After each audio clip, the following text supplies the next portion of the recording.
Hello mes highlights, je suis très contente de vous retrouver dans cette nouvelle vidéo. Alors je vais enlever mon élastique et essayer de changer de tête un peu pour cette vidéo hein, parce que tout à l'heure je vous ai filmé, pour celles qui se poseraient la question, un make-up sur ce que je porte tout simplement.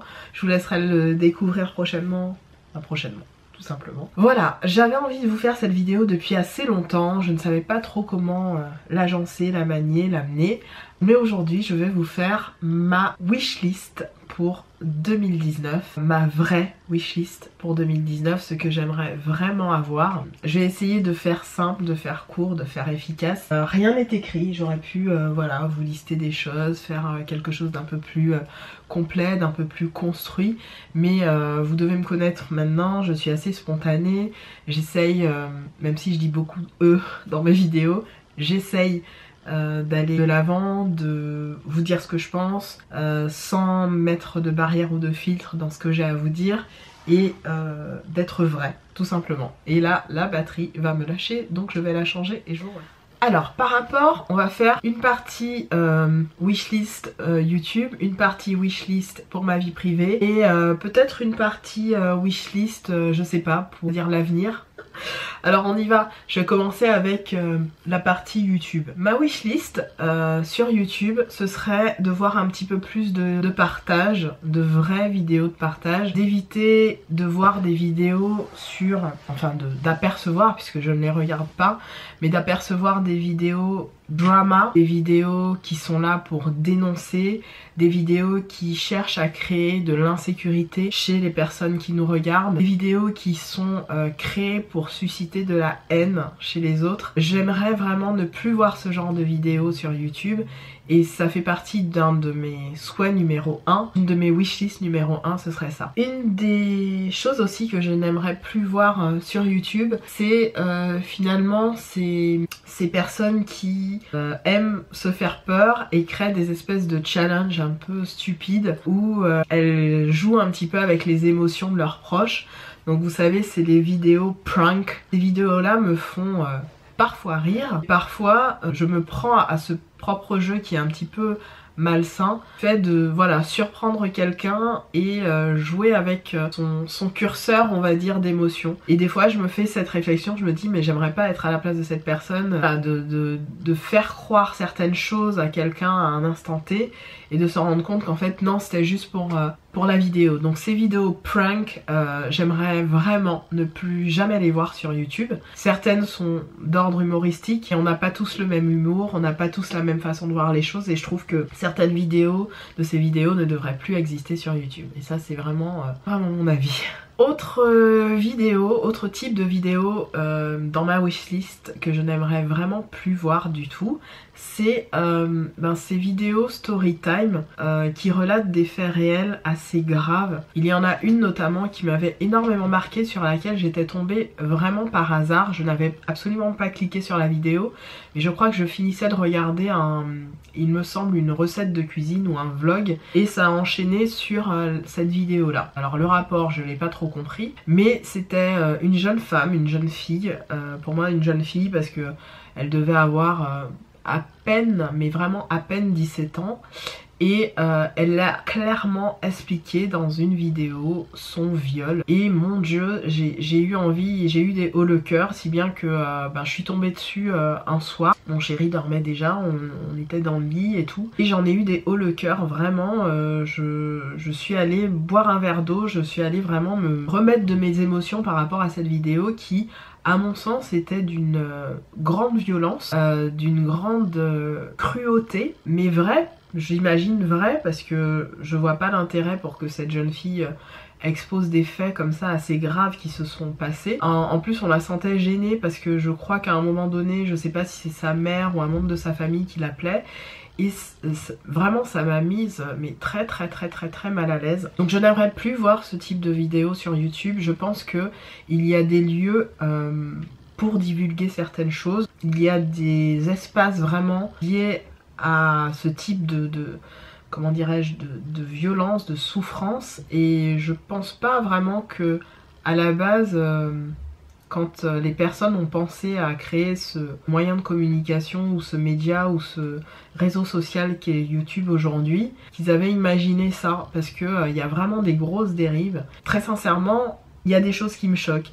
Après, je peux comprendre qu'elles existent et qu'elles puissent permettre à certaines personnes de s'exprimer. Je pense que cette jeune fille, ça lui a fait énormément de bien de dire à la face du monde, face à sa petite caméra, voilà ce qui lui était arrivé, mais elle a décrit réellement tout ce qui s'était passé durant ce viol, et elle l'exprimait avec beaucoup de, comment dirais-je, beaucoup de gêne. On la sentait très gênée.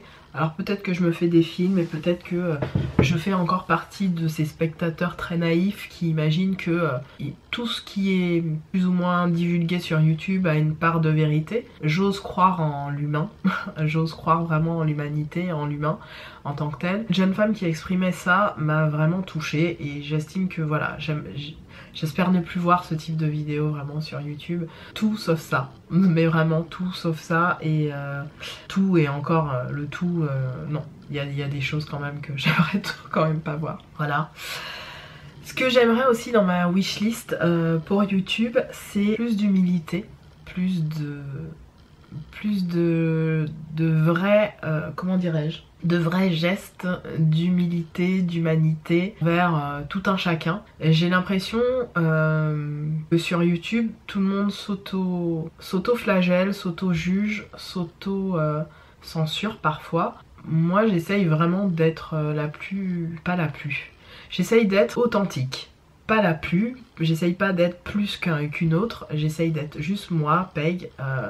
Vous voyez, des fois il y a du bordel sur mon lit, on est dans ma chambre, des fois voilà, c'est pas clean, j'ai pas un bouquet de fleurs ni des bougies derrière moi, je suis là pour faire simple. Évidemment, il y a des fois certains influenceurs qui peuvent prendre une forme, comment dirais-je, qui peuvent prendre leur auditoire pour entre guillemets des novices, des idiots, des gens pas très cultivés, et étant donné qu'aujourd'hui YouTube nous met des analyses de chaque population qui nous regarde, on sait un petit peu quel type de public on peut toucher.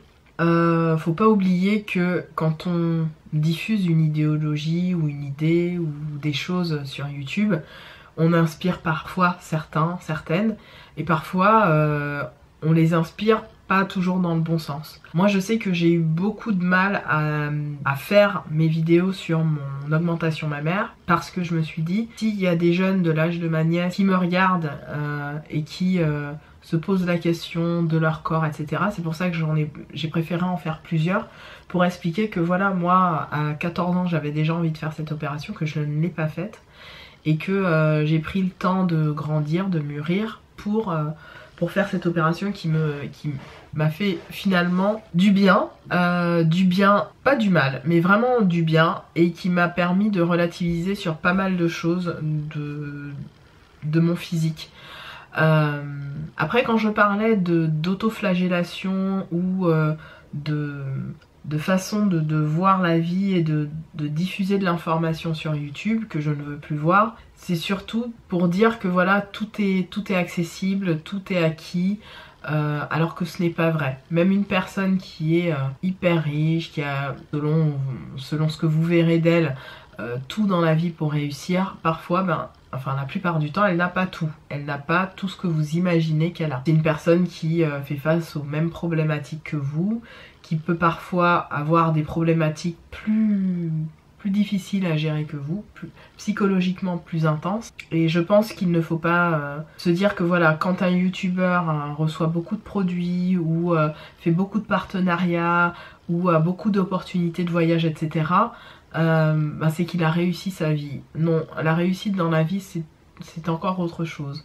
Moi, ce que je rêverais de voir sur YouTube, c'est que tous ces influenceurs justement qui auraient, je mets vraiment auraient, réussi leur vie comme ils essayent de nous le montrer à travers leurs biens, leurs voitures, leurs voyages, etc., qu'ils nous partagent aussi des petites actions humanitaires, des choses toutes simples, mais voilà, au-delà de leur voyage, d'aller voir un petit peu les pays sous-développés, d'aider ces personnes-là, de de proposer leur aide, de pourquoi pas solliciter aussi leur public à prendre conscience de certaines réalités de notre vie, de notre parcours et essayer d'être un peu plus inclusif dans notre manière de vivre, dans la société de manière générale.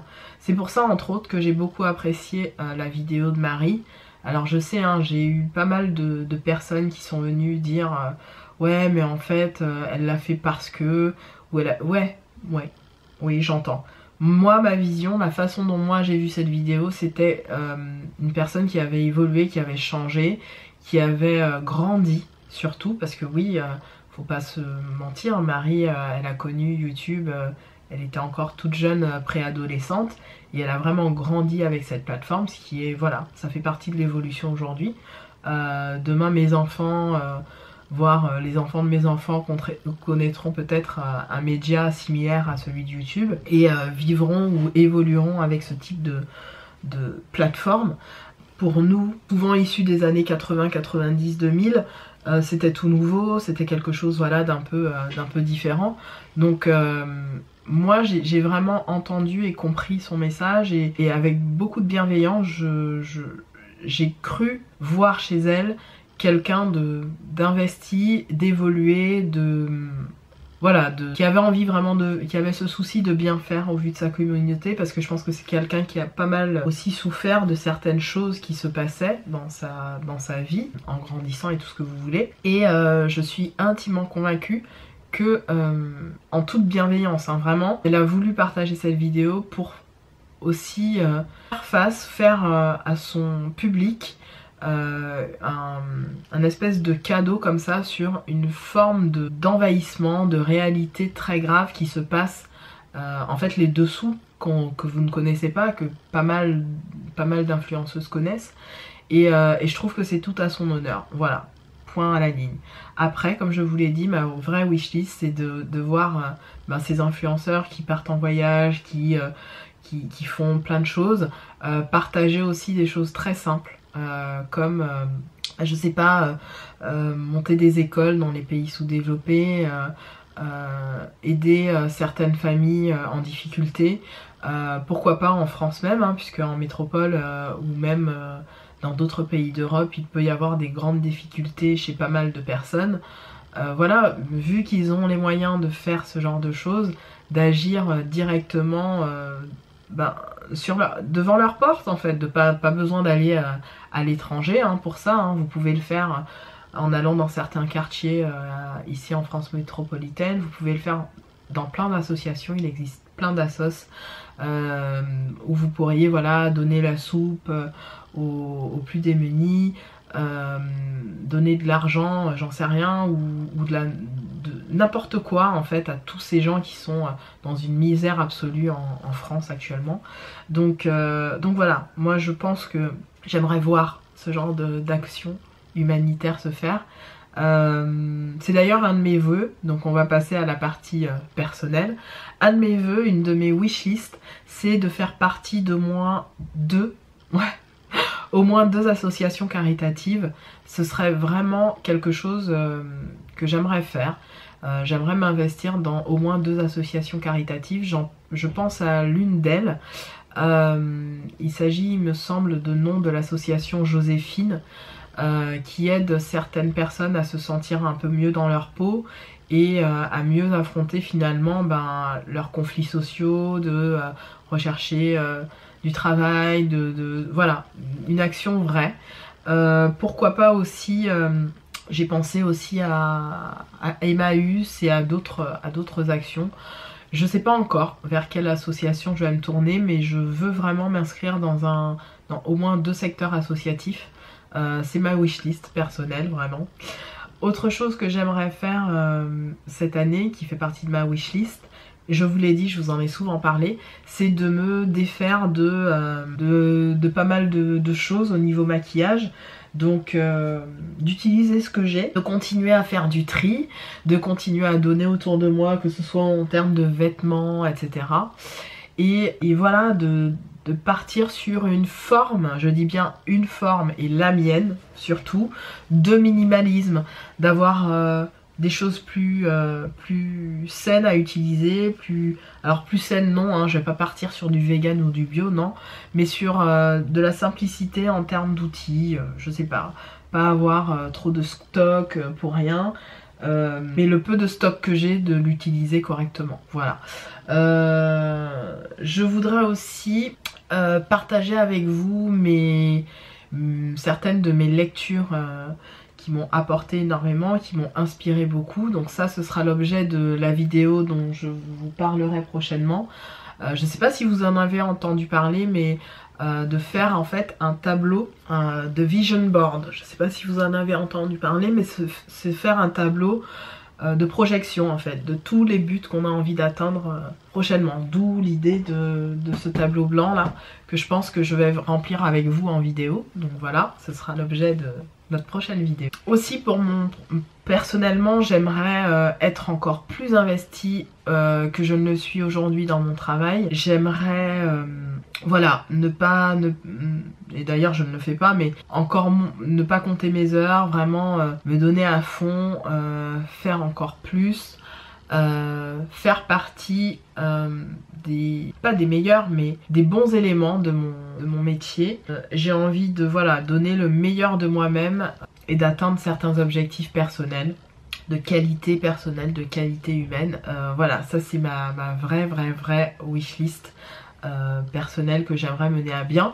Et puis de toute façon j'essaierai de partager tout ça avec vous tout au long de l'année, voire des années qui vont suivre, mais voilà, c'est quelque chose qui me tient vraiment à cœur. Autre chose, c'est un détail, mais j'aimerais lire un peu plus cette année parce que j'ai l'impression que je ne lis pas assez.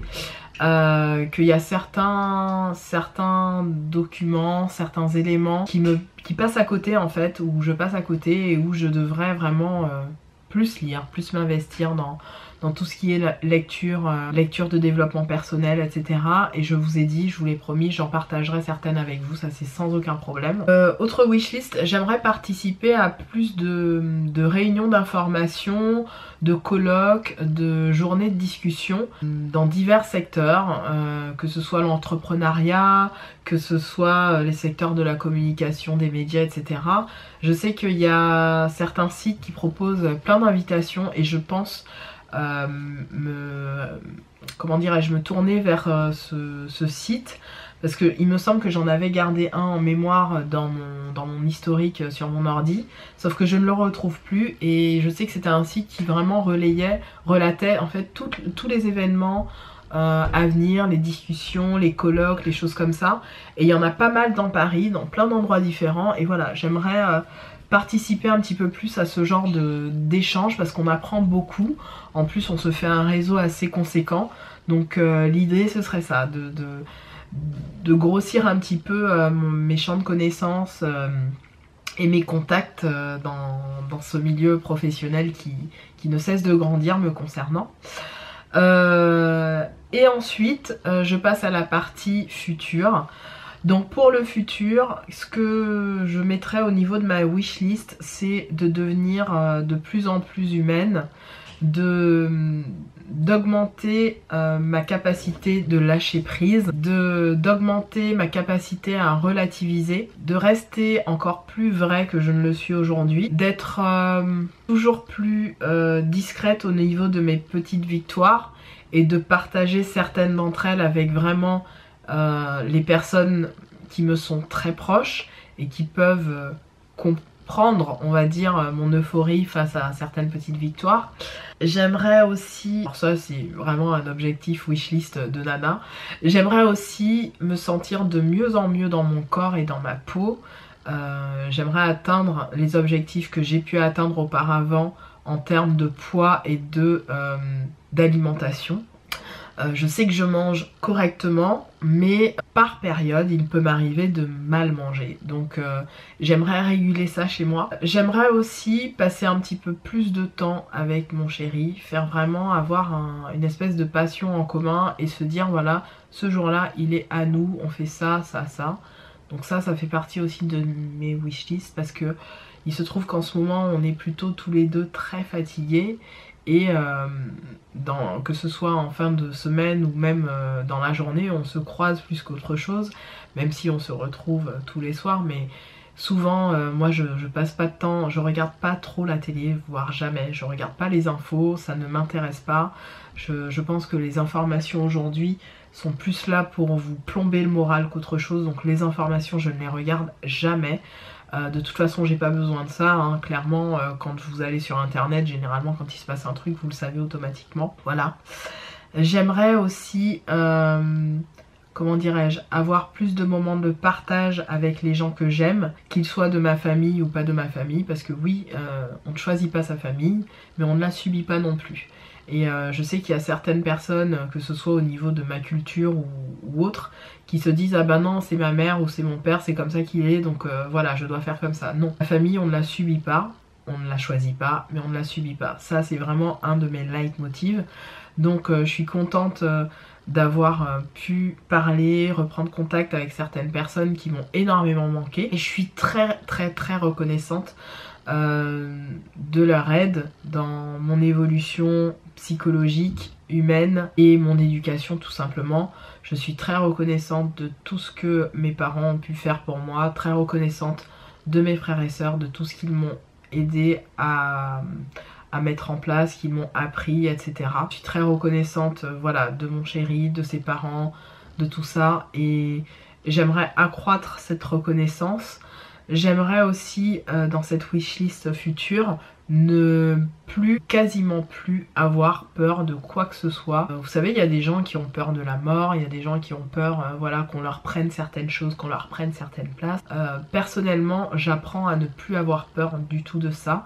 Je pense que on a tous une fin qui nous est, qui est là, qui est latente, qui va arriver quoi qu'il arrive. Vous le savez, je suis passée quand même par un moment de ma vie assez compliqué lorsque je vous avais annoncé que j'avais une tumeur, que cette tumeur j'ai dû la faire enlever, etc. etc. et que ça a été assez lourd pour moi, assez compliqué, mais je suis restée, comment dirais-je, combative et surtout positive sur la suite en fait. Je n'avais pas peur ni de partir, ni de quoi que ce soit. Et heureusement, c'était quelque chose de plutôt bénin, donc j'avais pas vraiment de gros risques. Néanmoins, je reste très consciente qu'on n'est jamais totalement à l'abri de quoi que ce soit dans la vie, que tout peut arriver à tout moment, et que faut savoir justement se dire que si le moment est venu, ben c'est qu'il est venu, point barre, et on n'a pas à regretter ou à pleurer ou à machin, ça fait partie de notre existence en fait. Tout est instable dans ce qu'on vit aujourd'hui. Rien n'est figé dans le marbre, rien n'est figé dans le marbre. Tout peut évoluer à tout moment, on peut se retrouver dans des situations totalement improbables à tout moment, donc comme on peut se retrouver dans une situation absolument fantastique du jour au lendemain. Je pense que le soleil brille de la même façon en Afrique subsaharienne, dans des pays du tiers-monde, que à Monaco ou dans la villa des Kardashians. Vous voyez ce que je veux dire? Le soleil est le même, l'univers est le même, tant que on est sur Terre et que on a des vraies valeurs humaines à défendre et à transmettre. Pas besoin d'envier, pas besoin de jalouser, au contraire. J'aimerais voir, voilà, pour mon futur, plus de gens entre eux, dans le travail ou même dans la vie privée, se porter entre eux, se faire des petits cadeaux, se témoigner plus d'amour, témoigner plus d'appréciation, ne pas avoir peur que parce qu'on est très proche d'une personne que cette façon de penser ou sa façon de juger va avoir un impact sur notre vie, pas du tout. Comme je vous l'ai dit, hein, je sais pas si je vous en ai parlé, mais j'ai été très proche d'une personne, mais très proche. C'était une vraie amie, je n'ai pas peur de le dire, et jusqu'à présent je n'en veux absolument pas à cette personne pour avoir eu le comportement qu'elle a eu. Je pense qu'il y a des gens qui passent comme ça dans votre vie, qui ne restent pas. Et c'est comme ça, il faut l'accepter, il faut se dire que ces personnes-là devaient être là pendant un certain temps et ne pas rester tout le temps. Et c'est comme ça, il faut pas, quand une amitié se termine, la, dirais-je, la regretter ou de comprendre, essayer de la juger. Cette amitié en fait elle est encore là en soi, même si au final elle se transforme en haine pour certaines personnes. Moi c'était pas mon cas, hein, pas du tout même. C'est juste que j'ai pas compris le silence de cette personne vis-à-vis de moi et jusqu'à présent d'ailleurs, hein, je ne sais pas trop ce qu'il en est, même si bon j'ai des échos comme quoi elle aimerait reprendre contact avec moi, mais je ne force pas les choses. Si jamais on doit se revoir, se recroiser, ça se passera, mais je ne veux pas forcer ni le destin, ni la rencontre, ni l'expérience, ni quoi que ce soit. C'est dommage, c'est juste dommage. Moi je suis pas quelqu'un qui m'éloigne des gens volontairement, je suis pas quelqu'un qui cherche à créer un conflit qui n'a pas lieu d'exister, ou alors je n'en ai pas vraiment conscience. Je suis plutôt du genre à dire toute la vérité, rien que la vérité, même si elle blesse, même si elle fait très mal. Et je sais que c'est quelque chose qui peut me porter préjudice, mais c'est quelque chose surtout que j'assume. Donc à partir de là, j'assume toutes les conséquences de chaque chose que je fais, même les conséquences les plus graves. Et je pense que c'est très important, comme dirait mon père, et ça c'est mon père qui me l'a toujours dit depuis toujours, c'est d'avoir le courage de ses opinions. Avoir le courage de ses opinions, c'est aussi faire face à des réactions complètement folles chez certaines personnes, et aussi de faire face à son vrai soi, à savoir qui on est vraiment. Et moi j'ai tendance à, voilà, à avoir toujours cette phrase dans ma tête que mon père m'a toujours dite, hein, parce que si un jour j'ai le temps, ça fera l'objet d'une autre vidéo, je vous raconterai un petit peu d'où vient mon père et comment en fait il s'est un peu construit tout seul, ce qui est vrai. Je vous expliquerai un petit peu tout ça, mais c'est vrai que c'est une phrase qu'il m'a dite depuis très jeune et que j'ai toujours mise en pratique, peu importe ce que je pouvais vivre dans ma jeunesse ou dans ma vie personnelle, c'est de pouvoir dire les choses, bien sûr avec respect. Alors des fois on pense le dire avec respect et pour la personne c'est entendu comme une marque de violence, voire de l'irrespect total. C'est vrai que, et ça je l'ai appris un petit peu il n'y a pas très longtemps dans mon métier et dans toutes les formations que je peux faire en interne, etc. C'est que bien sûr qu'il y a des gens qui se mettent des filtres, qui vivent avec ces filtres depuis des années et qui doivent apprendre à passer outre et voir à les modifier. Mais ce n'est pas évident parce que justement notre société, voire notre éducation est parfois pire. Nous-mêmes, on s'auto-censure ou on s'auto-crée ces fameux filtres qui nous empêchent de voir au-delà d'une personne.